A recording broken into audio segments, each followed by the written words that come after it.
Welcome to Mastering the Art of Real Estate. I'm your host, Debbi DiMaggio, and we are here today with Don Stanek. Don is here with us from Newport Beach, but now lives in Idaho, or is it Iowa? Iowa. It's, Iowa, but I divide my time between, I still am in Southern California and Des Moines, Iowa. Des Moines, Iowa. Okay. Yes, ma'am. All right. Well, let's bring Don on. Don is here from, I get Ohio and Iowa mixed up. Okay. Just say Idaho. It'll be okay. Sorry. Anyway, we are here with Don, and I'm so excited to have him here today. He is a former realtor, and now he is a full-time coach. And so this is going to be super exciting because we're going to learn so much. We're going to learn a lot about Don, and we're also going to learn a lot about coaching and his history and how he brought his personal into his branding, into his coaching. And if I was to read everything about him, it would take 5 hours. So we won't be hitting on all of that, but we're going to hear a lot of fun stories from Don. And before we get started, I'm going to introduce Don. Don Stanek has over 30 years of experience in home sales management, and coaching agents to be their best. He is a founding member of Reagile. Yeah. Agile. Yep. Reagile coach and currently serves as its principal. Don Stanek has overseen $3.5 billion in transactions throughout his career. As a founding member of Reagile Coach Stanek has his vast professional experience and created agile-based sales coaching and private mentoring platform that currently serves the needs of realtors, mortgage lenders, an array of self-employed individual contributors and sales leaders. He attributes his success to his relentless pursuit of selling excellence and the discipline he acquired while serving in the United States Marine Corps. Today's interview and questions will be blending Don's personal experience, professional advice, and actionable insights for our listeners. I am so excited to have you here. Welcome, Don. Thank you so much for having me. It's a pleasure. So excited. I want to talk a little bit. I'm just mesmerized. So you started in the Marines, and then I want to know, can you share how you went from the Marines? This was over 30 years ago, right? Oh, yeah. And how you went from the Marines and how that was, and how long were you in the Marines, and how your time shaped your approach to real estate and your real estate coaching. I would love to hear that. Great questions. I'll try to get that done in just a couple of minutes. Okay, we have an hour. I was bored. No, I'm just kidding. I was one of those kids that just didn't know what the heck they wanted to do when they grew up. And I think a lot of realtors that I interact with today kind of are in that same spot. So I graduated high school early, and I went right into the Marine Corps right around my 18th birthday because I just didn't want to go to college right away. And it's just not something that I cared about. And I came from a little tiny town in north of Chicago, and I'm like just frustrated. I got to get the hell out of here, right? Because that's like every kid. They got to get out. So, so I plunged into the Marine Corps, and the first thing they did is put me into college for 2 years. Whoops.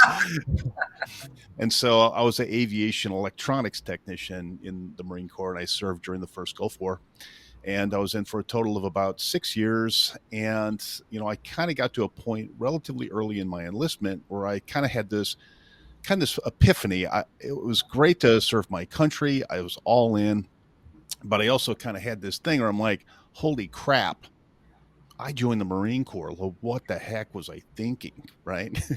Your brain started to mature and catch up with at 18, you were like, okay. Kind of like it's a slip and fall. What happened? So instead of just kind of, like whatever situation you're in, you can make the best of whatever you're in, right? And so I did have some intermittent free time and time off in the Marines, and that's when I actually got my real estate license. So my last year and a half in the Marine Corps was actually my first year and a half as being a realtor. Wow. And so I was kind of plugging along and learning how to do the business. And then the first Gulf War broke out, and then it was more complicated to door knock, when you're not in the country any. So I got back and got out of the Marines. I'm 24, totally burned out. My wife was gone. Like I'm 24. I'm like 24 years old, and I'm like, my whole life is over. Oh And my. a buddy of mine said, well, gosh, you know what? Why don't you go sell houses for a home builder? And I said, well, all right. sounds sounds like I could do that. You were So so young. You'd already lived like 6 years of a full life, and I 24. know Wow. what happened. So I got a job with a company called Kaufman and Broad Homes, and so that's KB Home, and then I just started going very deep into new homes, and so I did that for a number of years. Got into management, senior management, executive level management. Left that, and then went deep into resale. And so I've managed a Christie's International for LA County. I've managed a Remax franchise, and over the years, I guess the things that informed me about my past in terms of my future was that I need to learn more. Like I'm probably that consummate student where I didn't want that classic education, and I just couldn't see myself sitting in a classroom, learning more about trigonometry that I'm really never going to use, or engineering, or all these things.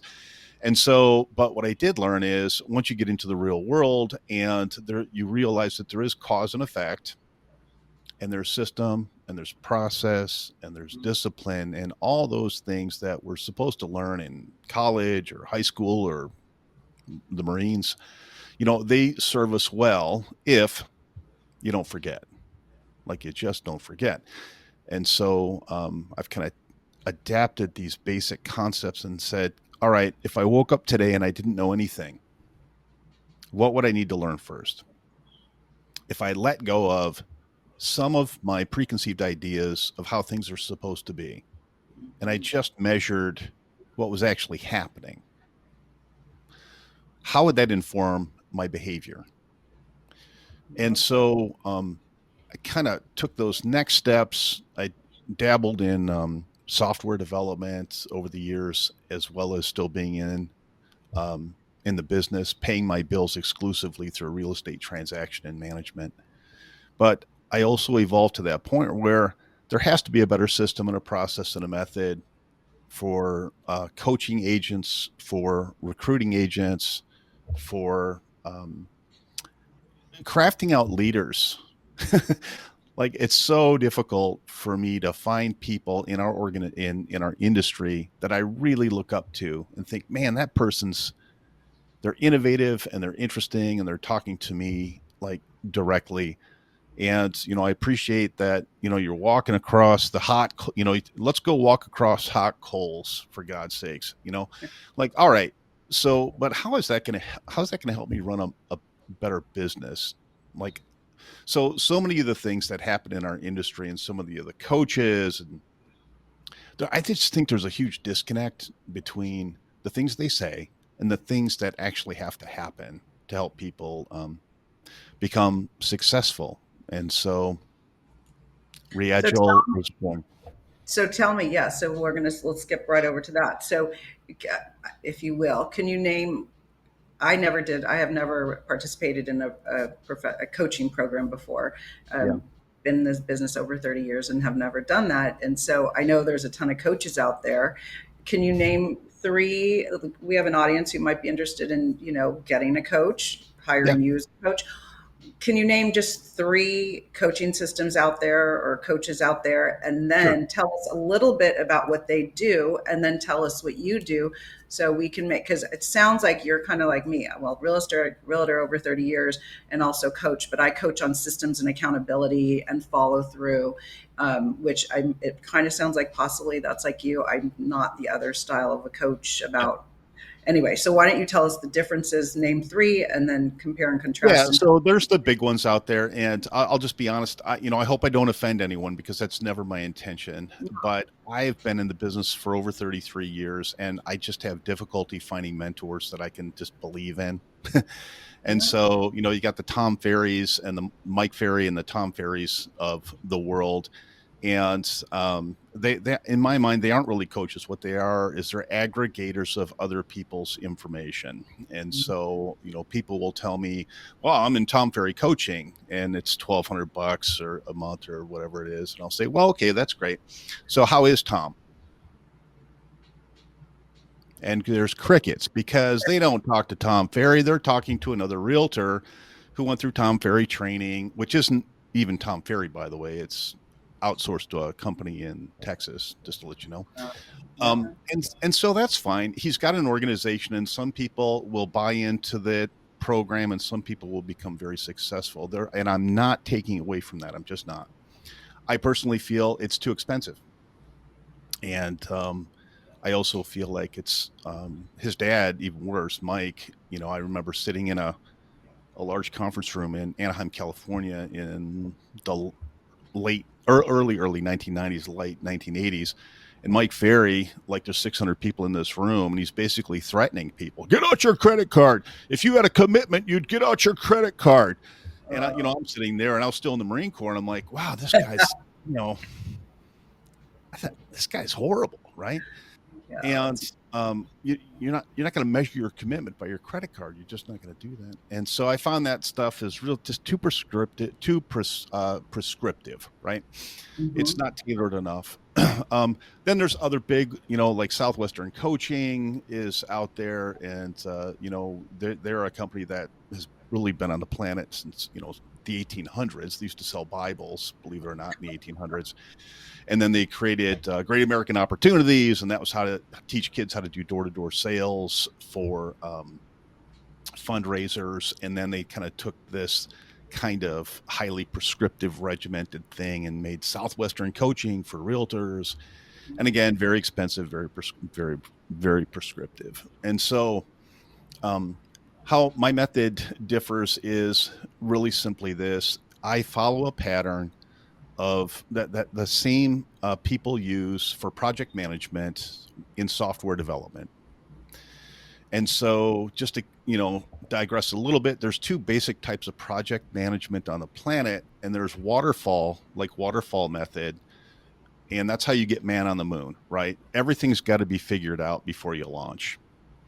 And but software development really took hold in the 1980s, and you really couldn't have waterfall methodology because by the time you deploy the software 3 years down the road, it's already obsolete. And so agile methodology started coming into popular, it was more popularized in terms of how do you run a project. So what I do is I take an individual and I run them like a project, right? And what are they good at? And what do they need help with? And what are they never going to learn? Right? I'm not going to try to force a bunch of stuff into this person's reality. That's just not going to happen. Now, if it's still something that they need to be successful, then we're going to have to find a way to pay somebody else to do it. Right? That's all there is to it. So what I do is in an agile environment with coaching is I ask real simple questions. What do you need to get done today? What do you need to get done by the end of the week? And then we talk about resources and impediments. And that's it. So now there's still goals, but these goals are something that I call sprints, right? So what we do is we have maybe a 4 week or a 5 week sprint, and then we have weekly calls and it focuses in on what you need to do. So I coach currently about 225 realtors across the country, and I do it just me. And so Wow. I don't have any other coaches. And here's another crazy thing. I have an open calendar.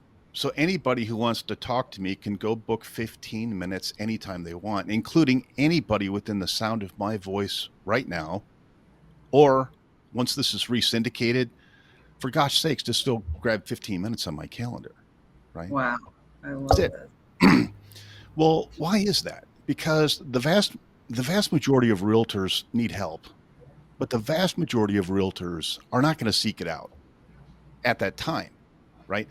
And Right. so I started approaching the whole coaching philosophy just like a listing agent. If 6% of people are going to list their property today, I need to be attractive to 100% of those people, but I need to have a compelling message to the 6% who are ready to hear me. Same with coaching. Um, most people reach out to me when they're, when they're in crisis, and then we fix it, and then they don't call, and then they disengage. and then they have crisis, And then they and call then back. they disengage. And so I preach a lot of gospel around system and process and method. Like, I don't care that you pay $1,000 for KV Core. I don't. What's My KV Core? What's Oh, KV Core? KV Core is the largest CRM Oh, okay. methodology in the country. They have about 300,000 subscribers. KV Core. A Okay. lot of the big companies use it. And so, but I ask a simple question. I'm like, all right, is that CRM? Like, it's a wonderful tool, but what do you do with it? Number one, and let me ask you a question: how many people in your database? And number one, number two, how many of those people are going to transact in the next 12 months?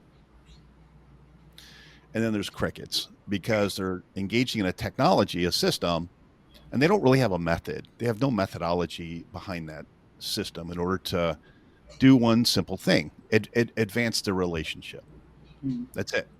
Everything that you should be doing around your follow-up methodology should be geared toward, I'm either driving toward a face-to-face encounter, or I'm creating an environment that people would want to engage me at some point in the future.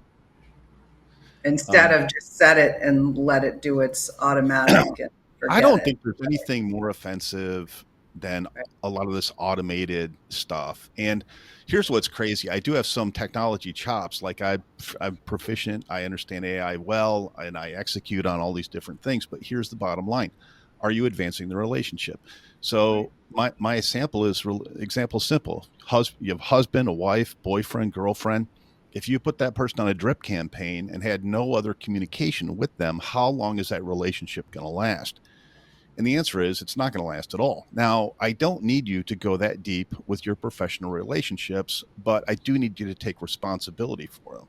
And this means you got to make a phone call, for God's sakes. You're going to have Right. to go have coffee with someone, right? You can't just broadcast how wonderful you are and, like, oh, I'm so attractive. Your podcast is so attractive. I'm not going to have, that's all I need, right? Right. It's about developing relationships. So I want to come back and talk about the CRM because I've never done it because I got so Okay. overwhelmed with it. Yeah. So we're going to take a commercial break, but let's come back and I do want to speak more about the CRM and keeping in contact and developing those Okay. personal relationships. So we'll be right back.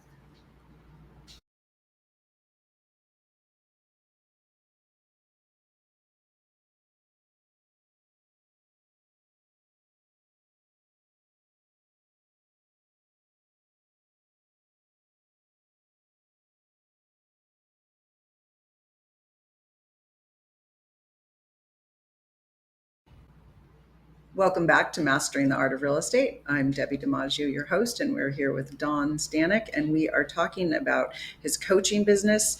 So we were just speaking about CRM. So I tried to engage a CRM. At one point, I got them all my database into a CRM, but then I kind of stopped. So let's talk about how, when you're coaching your clients, your real estate agents, let's talk about not what they shouldn't be doing. Let's talk about how you're coaching them to be successful with their CRM. And my Right. first question is, are they nurturing 100 people, 200 people, 1,000 people? Where are we starting with the CRM? And let's elaborate a little bit on the successful CRM. Great question. And it's a huge separation of conversation that I have with everybody with whom I coach. And that is, there's a big difference between a system and a process. And a system is your computer, a system is index cards, a system is notebook and a pencil. System. A process is, what is your behavior? What is your behavior around that system? And what kind of results are you getting? That's simple. And so one of the reasons I had such a fetish with CRM is, when I was starting out, I was shy and I had a hard time engaging people because I was an electronics geek, for God's sake. I'm a tweaker. And so I thought, man, if I could like make a fembot, like if I could design this perfect thing and it would just, I'd hit a button and it would go like meet people, then I'd be fine. I got this right. Wrong. So, however, I did create. My wife and I actually have craziness. We coded, computer Oh, coded the CRM from scratch. We ended up selling it to a large company, Wow, congrats. And that was a lot of fun. But here's the thing: the reason we sold it is because after I've completed the whole process and a couple $100,000 into it, the adoption rate on someone getting a CRM and using it, the adoption rate's incredibly low. And it's Wow. because we're realtors, for God's sakes. We don't want to have to deal with another freaking system. I want to talk to people. I want to go have cocktails. Can we get some catering in here? Um, and so, so here's the deal. You need some kind of organization, but keep it simple. If you're using a CRM, I would first hope that you would not bother with that. I would first hope that you would have open an Excel spreadsheet, for God's sakes. It's free. Excel That's is free exactly how I start my coaching. Just start with an Excel spreadsheet. Before you even get your license, just start doing that now. because it's a sales job. Every sales job has a prospect list. And if you think otherwise, you live in California. Okay. So you got to have a prospect list. And so what I do is I flush out all the fear of engagement with that in like the first day or two. I need you to put everybody you know on the planet on the spreadsheet. And if they own a property, I need their property address and their email and their phone number. I don't care. I don't care what their kid's name is. I don't care if they like pets. I don't give a crap if they have the best cupcake recipe on the planet. Do they own a property? Yes or no? That's it. All right. That's it. And it's not popular with some of the people that I coach because I'm like, well, I've got this system and I send out the birthday cards and the dog, the dog's birthday card and da da da da da da. It's like Brian Buffini, right? Oh, I just happen to be stopping by. Oh my God. Don't I live in an open carry state. Do me a favor. Just don't stop by. You know what I'm saying? Yeah. So, real simple spreadsheet. You have these people on there.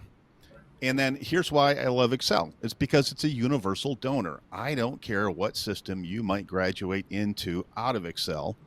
You're going to be able to upload an Excel document into any CRM on the planet. If not, then for God's sakes, don't buy that system, because if it doesn't speak with Microsoft products, you got a problem, right? So, but why am I doing this? I'm doing this because I need to drive someone's behavior before I drive the tool, right? So in software development, this is what we build a business case before we find a solution. Got it? Yeah. So this is part of agile methodology. I'm not going to craft out a solution until I understand the problem. Well, the problem is I need to keep track of people, but they need to like me. And I need to understand what their future behavior looks like. And that's it. And I need to add more people. Like I have three things that I need to deal with. I don't need to deal with 50 fields. Just don't need it. Then it's really simple from there. I show people how to utilize the MLS tools that they're already paying for to reach out to somebody, to prepare them to make a simple phone call. Hey, sent you a market snapshot on your property. Just wanted to make sure you got it. Do you have any questions? No? Oh, what's this all about? Well, this is the market activity that's happening in your neighborhood. I'm an expert in your neighborhood. I track that stuff. Oh, okay, great. I'm not selling. Oh, that's fine. Because if you were selling, I'd actually have to come by and take a look at your property. Now, holy mackerel, like if 6% of the population's contemplating or is actually going to do it, and it takes 12 months to consider to do it, to sell before you list, and it takes another 9 months on the buy side person to contemplate it, that means about 9.5 to 10% of your database is either transacting, seriously thinking about transacting, or they're going to do it in the next 12 months. That's it, period. Do they remember you? Do they like you? Are you providing value? So, believe it or not, I have people that just send out a market snapshot on an annual basis, but here's what happens. Their business doubles and triples very, They're very sending out quickly. this market snapshot to all the people on their list. Right. And they do it on the anniversary of the transaction. Okay. It's that time of Nice. year again, right? So in the first year, you're going to find the 6% of people who are thinking about it because you're making the call and you get the voicemail. Hey, it's Don Stanek with ABC Realty. Just want to make sure you got that thing that I emailed you about your house. Great. So the pessimist out there is going to say, well, I don't need to do that. I can set it up on an automatic drip system. I don't have to talk to those bastards. And you're like, are you are you advancing the relationship? It's my only question. Are you advancing the relationship? So I have a lot of other methodologies around that. But what I don't love about complicated computer systems is just one of the things I don't love about social media and I don't love about AI, right? What this is a distraction. It's another system to occupy your time. And unless you really are focused on how to make that tool productive, then what you're doing is you're wasting time, period. I don't know. There might be somebody within the sound of my voice that finds themselves on social media flicking and flicking and flick. I better like that, and I know a lot about social media. I know a lot about the algorithm. I know about other people who use it successfully.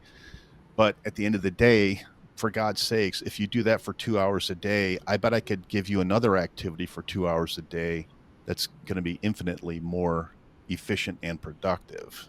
That's my next question. So, aside from the market snapshot, so we've got this list, we've got our Excel spreadsheet, we've got some possibly warm bodies.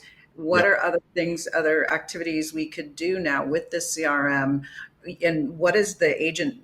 I'm an agent. What should I be doing every day? Should I just be out making coffee dates like 6 times throughout the day? What activities should I be doing, and how are we using that list beyond just the one Yep. year lease So market Debbie, snapshot? here's what I would do if you and I were in a coaching session. I'd ask you, Debbie, what are you most comfortable doing? Because here's the thing: if I can't run deep in the 4 or 5 things that you're comfortable doing with regard to lead generation, then and you don't have some kind of solid follow up methodology, right? Then you're not going to make it. And so I'm not going to tell you that you have to do anything. What I'm going to do is ask you, right? Okay. Okay. So I can give you 15 different ways to generate leads, but then I'm going to ask you, hey, let's talk about mastery. How can we find some comfort level? I know you don't want to door knock, and I know that you don't want to do social media, and I know that you don't like open house. Great. None of that is so specifically a problem. But what I do need to do is I need to have you meet a brand new person every day So for the just rest. one. Sure. Because Okay. if you're following up with that person correctly, that's all you need. I love it. So that's good. I just joined BNI, Business Networking International, a Yeah. year Yep. ago. I Yep. never did it before because I didn't want to leave the house when the kids were there and Right. early in the morning before COVID, and it was in person. Now a lot is on Zoom, but I am really loving it because it is a formal way to network. We're there to network and help the other businesses. And I'm number one because I've always given referrals, and it's easy for Right. me to give referrals to other people. It's a little harder for a realtor, but I still believe that it will work eventually. And I have gotten leads, but um, it's so nice because we log in these one-on-ones. So my commitment verbally right now is, they say do one-on-one a week, and so I've Right. been upping it. I need so every day. You're every day or once a week? Did you say we should be meeting a new person or having a conversation? I'd prefer, like, ideally, I want you to meet a brand new person every day. Okay, I love it. And the cool thing about BNI, I'm like a preacher for BNI now, but there's a whole list of people in the database. It's like you could go to and book those appointments. So I am going to do that because I love to meet new people, and obviously I like to interview people. So it's an easy thing for me to do. I feel like we have to do open houses because then people can see you, touch you, feel you. When you're at an open house, they might know your name and see your advertising, but they don't really know who you are and what your heart's Right. like until they can meet you. So I really feel it is important to be out there so people can see you. So, okay. And I do so follow up, let's talk about that. I do try to write a handwritten note to them, send an Mhm. email at the minimum. I usually find everyone, as soon as I meet someone like you or anyone, it's like I go right to LinkedIn and connect with those people. Is there anything else I should be doing? I think all that is super valuable, but let's talk about what you do for a living and who you are. Are you just following up because you're trying to make friends with people? Or are you following up because you're a real estate professional who's positioning yourself for a future transaction? Right. And so, um, I think a little bit of both is absolutely fine, right? But the people that I work with, I have a tendency to like help them skew more towards professional and a little less toward personal. And you have to care about the people that you're engaging. But even with my market snapshot methodology, right? Here's the truth is that if someone gets that from me or one of my agents or one of my every year on the anniversary, what happens is after the second year, okay, after the third year, by default, you've become that person's realtor, even though That's you've not done a transaction with them. You've become a trusted ally, a trusted source for that information. Now, do I have other methods? Absolutely. And like I said, hey, how are you adding people to the list? Because most coaches are going to tell you that your list by just basic attrition is going to contract between 10 and 15% annually.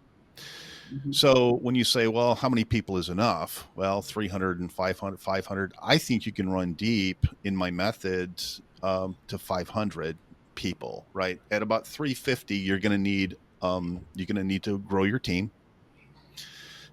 because I think effectively we can do maybe 20 to 25 transactions personally, but you got to grow past that. And so, but after you get to a thousand people, that's 60, 6% of 1,000 is 60 transactions. Let's say you're a crappy closer and only half those people use you. Great. You're at 30 transactions. But as you're adding people to your list year over year, you're sorting and filtering and sorting and filtering, and you do start creating a solid client base.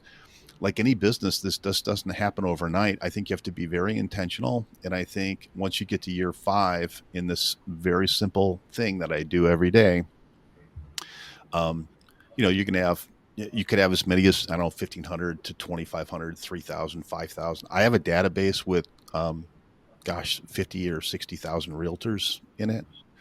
And I regularly engage between 200 and 300 of those people monthly. Wow. And I'm still only working about 30 hours a week.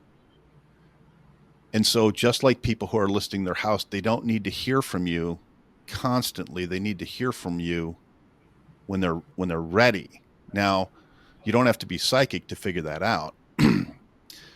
There are CRM methodologies that say, okay, these people have been in your database for 10 years and they transacted 8 years ago and they are in their mid 40s. So the statistical likelihood is that they're going to transact in the next 2 years because we know if they're buyers who buy and live in properties, they're going to buy 4 properties, in their lifetime. They're going to start at the age of 27 and that's going to be over at 65. But so blah, blah, blah. But for God's sakes, pick up the phone. And so I work with agents like yourself or others who I'm going to ask you, hey, what do you think the best reason is to make a phone call? Let's put that in your words so that you can say it, right?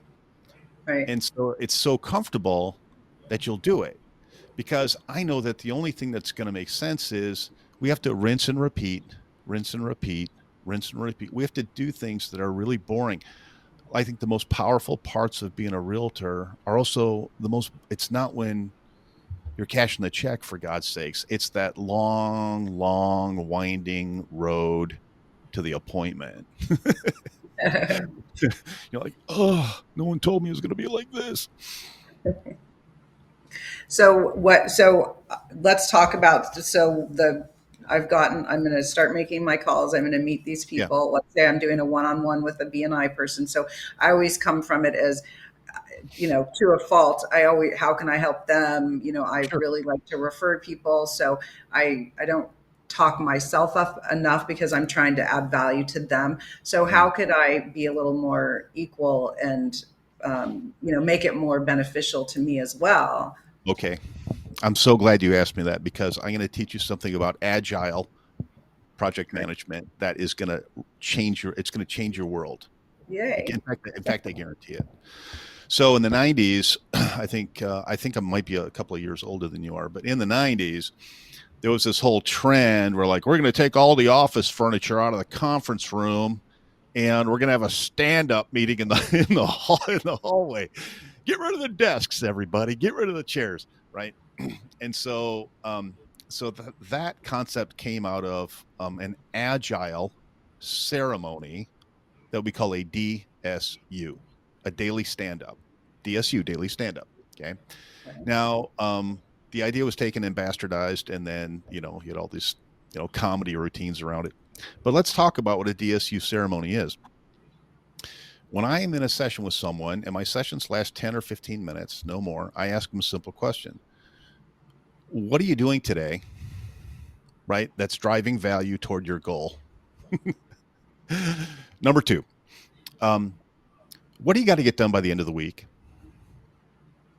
And number three, what impediments do you have? That's it. And I'm looking for a real answer. I'm not looking for, well, when the dog has cancer again. Okay, let's do it real. Okay, so So, I, Debbie, let me ask you, yeah, what do you need to get done by the end of the week? well, I have 5 listings. We had 6. We just put one into escrow, but the market's been not so great. The buyers are not, Mhm. there's not a lot of urgency right now. The houses look great and we're just not getting a lot of activity. So I have 5 houses that I need to sell. They'll all be Okay. open on Sunday. But I also need to get new clients and probably buyers at this point. Well, we all have needs, but I'm asking you, what do you got to get done by the end of the week? Right. So I drill into your behavior. So you said you had 5 homes you have to sell. Are all those have to get those sold by the end of the week? No, I mean, it Okay. would be nice. Could you select one or two? Like, I'm sure you've got some people out there at this point. These are your listings, right? These are our listings, so I'm putting them out on social And I media. could only imagine that one or two of them, maybe they're falling out of love. Could be. I don't know. So let's talk about the one or two that you would consider critical, and like let's talk about what you have to do between like this weekend to do something about that. And so we just crossed over a line, right? So we're trying to formulate you into, I need an action item today out of you that you're going to deliver today, right? Okay. And then I'm going to ask you, and what impediment do you have to get that done, right? So one of the things that we do badly as realtors is we get into the narrative of I need this and I need this and I need this and I need this. I'm like, no, no, no, no. All of that's not going to happen by the end of today. Like, what is the one thing you have control over today that you can execute on today? And do you have any impediments? Any impediments for that thing? Right. So let's pick one of your listings and what can you do specifically to get that price reduction that you need before now and the weekend? Oh, so call the client and discuss the price reduction.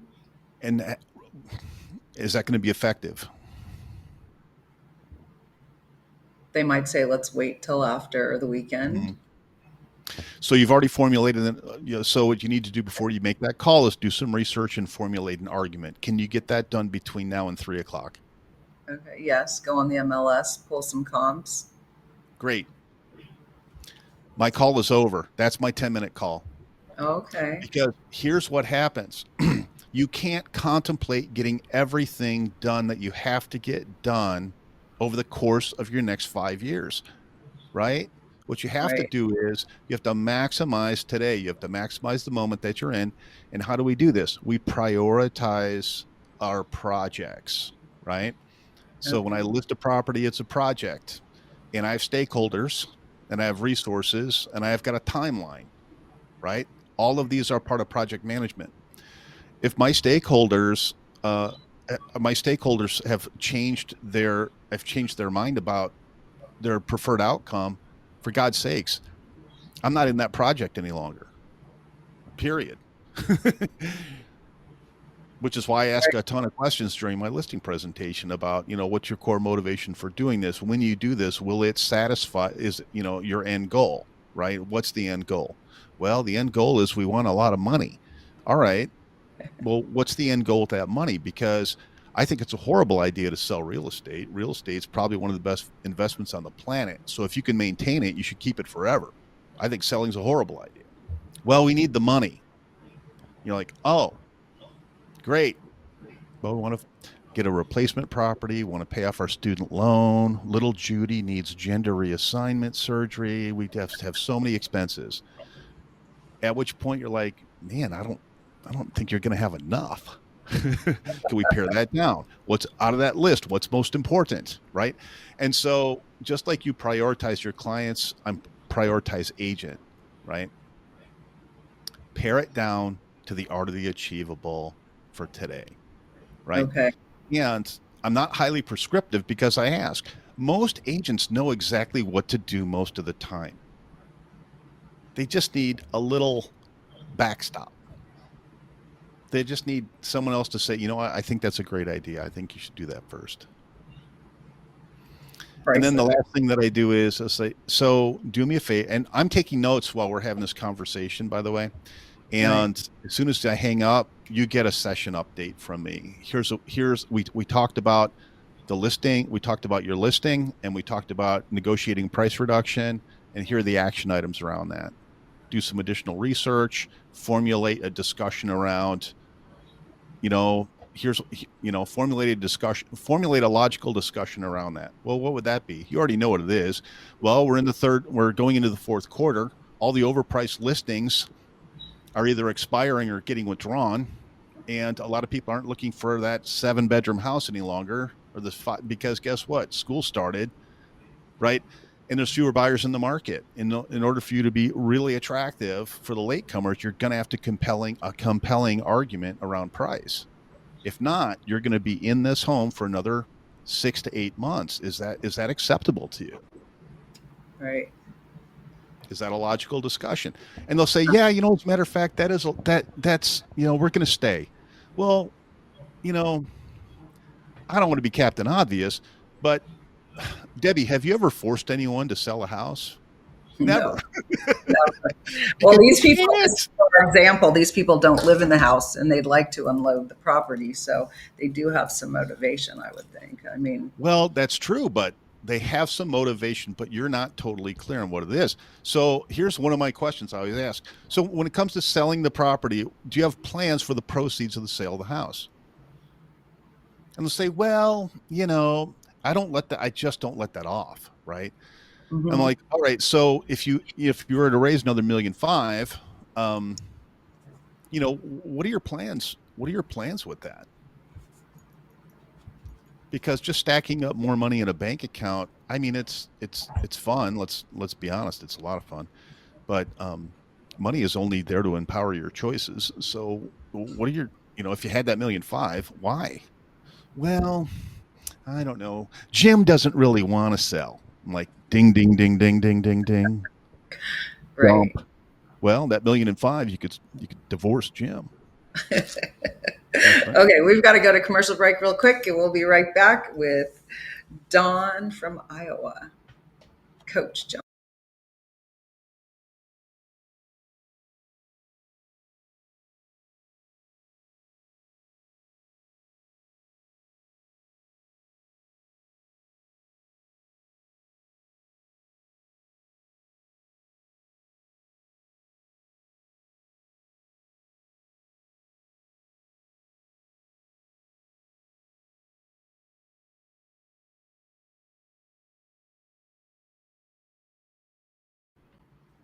Welcome back to Mastering the Art of Real Estate. I'm your host, Debbi DiMaggio. We are here with Don, our coach for the afternoon. And I am taking notes because after I get off this call, I'm going to work on a price reduction and I'm going to ask, what are your plans for the proceeds of this house after I tell them what's on the market and where we're going and stuff. Right. So I value that a lot. So let's jump back to, okay, we've talked about the CRM. Is there any other touch points you want to? So you said meeting people, try to meet a new person every day.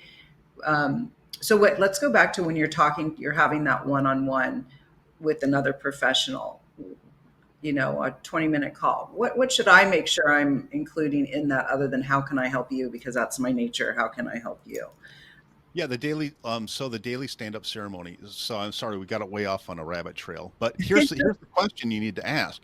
So I appreciate, like, you're gracious with your time, right? And your time and your attention, and you want to help someone because if you're helping and you're attractive, then then you're going to be in a relationship. Well, you're going to be in a codependent relationship, technically. Just letting you know. Not me. I'm just saying. And so but why don't you ask that other professional? So, what are you focused on this week? When we're in October. What do you need to achieve between now and the 1st of November? And then just let them talk. And a lot of times they'll say what you just said. Well, I need to wash the car, and I need to like pay off my student loan, and I need I need five more escrows. I need a price reduction. And so then the next thing you're going to ask is, look, if you take those, like, what's the two that you can guarantee that you're going to get done by the end of the month? And then, do you have any impediments? Right.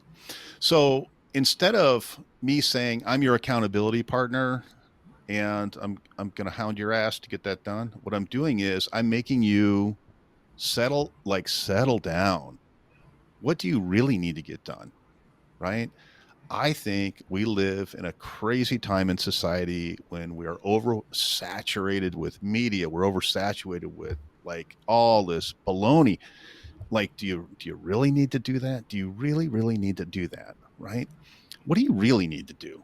Well, I know this. If I meet a new person every day, or 350 people a year, I know that if I follow up with those people correctly, I'm going to be independently wealthy.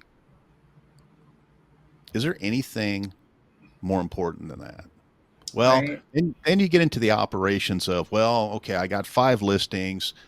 A couple of them are maybe a little bit overpriced. One is a crisis situation because of, a death in the family or divorce. So what we do is we get all bogged down in the storyline because we're human beings, for God's sakes. And because we're sales professionals, we have super high soft skills. We're excellent listeners. We want to have empathy. I want to be in a relationship, right? But the Mm-hmm. business part of you kind of has to kick in and say, all right, well, what's the art of the achievable? Debbi, between now and, like, November 1, you see these 5 listings. How many of those are going to be under contract? I mean, and what I'm not doing is I'm not trying to bust your chops, but you and I both know at certain price ranges, if a house isn't taken off the market within 60 days, in certain price ranges, right? Depending on your market, and you might be in a high luxury, sometimes sits and sits and sits. But the reason high luxury sits is because people who own high luxury properties, they have other assets. Right. They don't need the money, right? That's why Right. it's really hard to get a price reduction on a 10 or $12 million second home, because you're like, what are you going to do with the cash? Pay capital gains? Oh, whoops. So So, now let's go over to, I'm a professional speaking to another professional, not a coach. I'm speaking okay. to whoever, could be anyone in business, an accountant, an attorney, and I'm developing my relationships with Yeah. him or her as an agent, trying to build a relationship. Like I said, it's Yep. easy for me to help them, but how do I position myself as well? Very similar dialogue. So what I do is I'll say, Debbi, I'm fat. Debbi, I hear that you're the best plumber in the Western United States, and I don't know that much about it. But what are some of the challenges that you face right now with your business development? It's the impediment question, Okay. right? And just let them talk.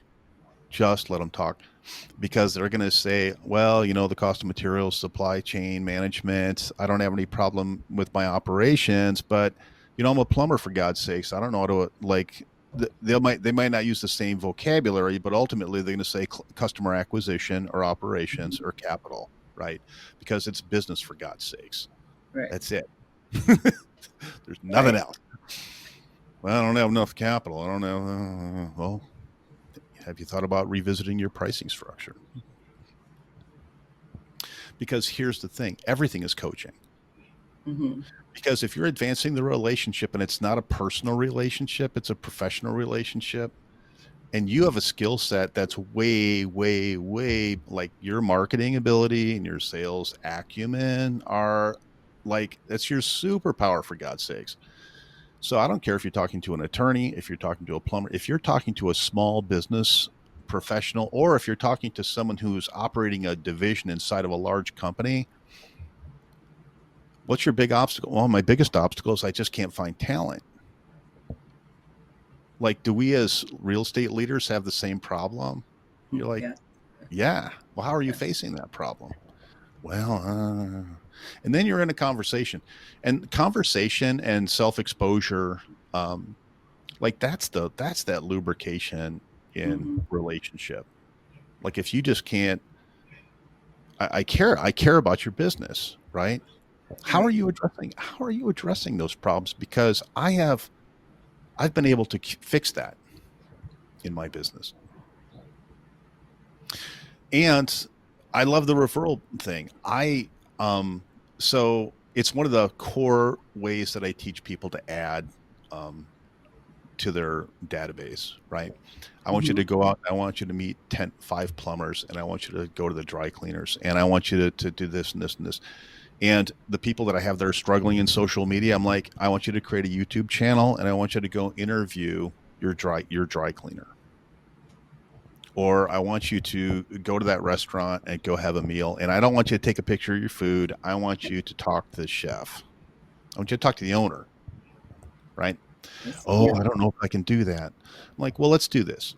Let's break it down as a sprint. And first we'll figure out video, and then we'll figure out audio, and then we'll figure out editing.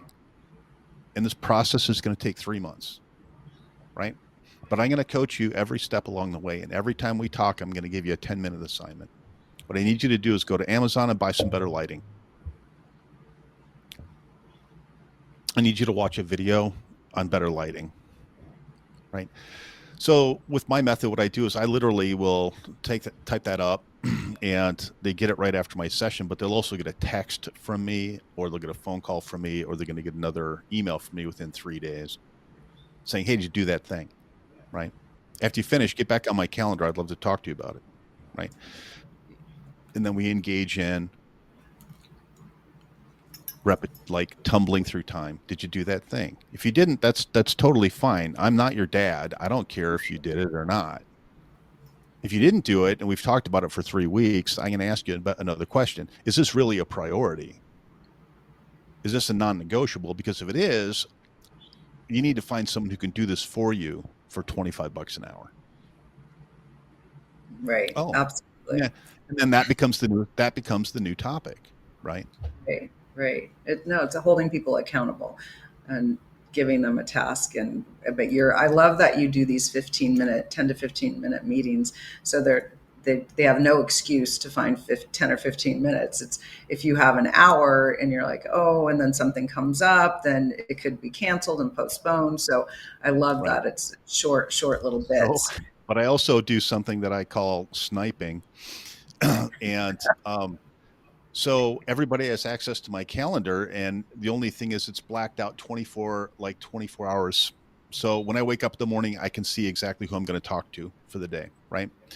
Now, if I'm looking at a blank screen, I open up my database and I sort it from last engagement, like latest engagement to first engagement, and I make a phone call. Debbie, last time we talked about that you were working on a price reduction on a property, and you were going to formulate an argument and do some research. Did you get that done? And so that's the voicemail that I'm leaving them. For goodness sakes! Now Debbie's like, "Holy crap! Who is this guy?" And when you start doing that with a couple hundred people, and you're literally just reading off the last conversation notes that we had, I can make 50 of those phone calls in a couple of hours, but the impact is staggering Right. because statistically, I know that there's a certain percentage of people in my database that are they can't they're stuck. I'll send out a broadcast email to everybody in my database and I'll say, "Hey, I just want to make sure you're not stuck today. If you're stuck, for God's sakes, get on my calendar." And it goes out to 500 people, and I'll get 30 appointments on my calendar like that. Wow. And how are people paying you? If someone wants to hire you, how are you charging your clients so someone can? Oh, I take gold teeth and beaver pelts. That's the Iowa man in you. I just couldn't stop. So my Newport Beach pricing is still in play, and so I charge people. Are you sitting down? $99 a month for unlimited access to me, Wow, that and is there's no amazing. contract. You can cancel anytime. That is amazing. $99 a month, and they have access to you whenever they want to call. If you want to talk to me twice a week, if you want to talk to me, then that's fine. If you want to talk to me once a month, what happens is I typically, because people, it's not a lot of money, right? And so one of the reasons, the main reason why people fall out of other national coaching, right, is because they reach some sort of understanding and then they start doing it and they feel like they've got it and then they stop, right? Because they can't justify spending $900 a month, Right. right? And so this is the main reason I didn't do, I never paid for coaching, because I'm like, are you kidding me? You know, I happened to be selling houses in 1992 when the largest national coach was in Southern California on Huntington Beach smoking weed. And I was in the Marine Corps and doing real estate transactions. So I'm just letting you know, like, no coach should get 1,000 a month or 500 a month. I'm sorry. You're not worth it. You're just not worth it. I think if you want to make $1 million a year, go sell real estate, for God's sakes. I think that if you're going to be a coach, if you find process and system and method and you're really, really good at it, then you're going to maybe cap out at around 200 grand. If you're making more than 200 grand as a coach, then you're stealing from people. I love Sorry. it. No, I think what we do is Just how I feel. I like it. No, I think it's really great, and I will definitely refer people to you. We just have to hold people as a coach. We have to hold people accountable, like you're doing. You're calling them up, and you're like, "We talked about this. We've got the info. Let's just follow through." I Well, and love the model. it's not a punishment. Or Mhm. look, if this isn't a priority to you, then let's figure out what is. Like, if your priority is drinking heavy before noon and watching the Beverly Hillbillies, for God's sakes, do that. I don't care, but you're not going to be a successful business person. And that's fine. My coaching is probably not for you. And what's nuts, Debbie, is I give a free month of, like, $99 is nothing, right? But I give a free month to people because I try to eliminate all the excuses, right? I love And it. people are like, well, why, what's the catch? What's the catch? I'm like, it's going to cost you more than 99 bucks. And they're like, well, what do you mean? I'm going to ask you to make a fundamental change in your behavior. Right. And that's a hell of a lot more costly. Like, just because you have money to pay doesn't mean that you can change your behavior, right? Absolutely. So, Absolutely. I know a lot of people have lost weight on Jenny Craig and all these other diet things. That's fine. But, Weight Watchers, that's fine. There's nothing wrong with it. And people have find success with that. But at the end of the day, if you eat fewer calories and you work out on a regular basis and you drink plenty of water and sleep, you're going to lose weight, because all those other people are doing is pre-measuring the food, Right. adding a lot of salt so that you drink a lot of water. Bada boom, bada bang, Disgusting. right? It's So we have to disgusting. wrap. It's not. We have to wrap it up. But what words of wisdom can you give to agents, new agents coming into real estate in a whole different time? Before, there was, when you started and I started, there was no Yeah. internet, there was no social media. It was harder for us to connect with people. What are a couple tips you can give to new agents coming into the market? Yeah, so get face to face for God's sakes. So I understand technology is wonderful. I happen to have tech chops, but that technology should be only utilized to drive you into a better face to face engagement. Love that. Technology is not an excuse, and it's not a relationship. It's just not. Maintaining another system is not productivity. It's just not. Um, but I'll tell you, here's the real advice: perseverance pays. Hmm. And I've wanted to step out of I've wanted to step out of real estate more than once in my career, over 32 and a half years now, right? 2008, holy crap. I started my first brokerage in 2005, 6 rental properties. 2008 came. I lost everything. I lost everything except all the lessons that I learned. And it, from 1992 to 2008, I had amassed quite a bit of, you know, assets and money and property. Lost everything in 2008. But here's the nutty thing: with the experience that I learned over that time, I replaced everything within the next 2 years after that. By 2010, mid 2011, I'd replaced everything that I'd lost, right? Wow. Yeah. Perseverance, for God's sakes. Number one. Number two, always stay curious. Always stay curious. Don't just go after flashy crap like I need to learn AI. I need to learn it. If you don't have a college degree, you're not going to make it. If you don't have a Facebook account, you're going to fail. If you don't understand AI, you're going down the tubes. Like, holy crap, like every 10 years I hear something that's just abjectly ridiculous. Perseverance pays. Get face to face. For God's sakes, let go of your fear as fast as you possibly can. You're not going to fail. You're not going to fail. You're going to learn. Um, there's going to be some bumps, but there's no place on the planet like the United States of America where you can go into a business with high school education and the will to succeed and make a 7-figure income and be a small business owner. That doesn't exist anywhere else. That is Uh, so true. Wow, that is so true. Thank you so much, Don. This was so fun. I look forward to having you on again. We have so much more to talk about, and I think I'm going to take advantage of your free monthly and change everything that I need to change and to move forward and to do even more in 2025. So thank you, Don, for being on my show today. It was such a pleasure, and I look forward to seeing you again soon. Well, it's my pleasure. And, I'm an open book. I'm pretty easy to find. I don't do a lot of public things, and it's intentional, quite honestly. I don't need bigger and greater and more.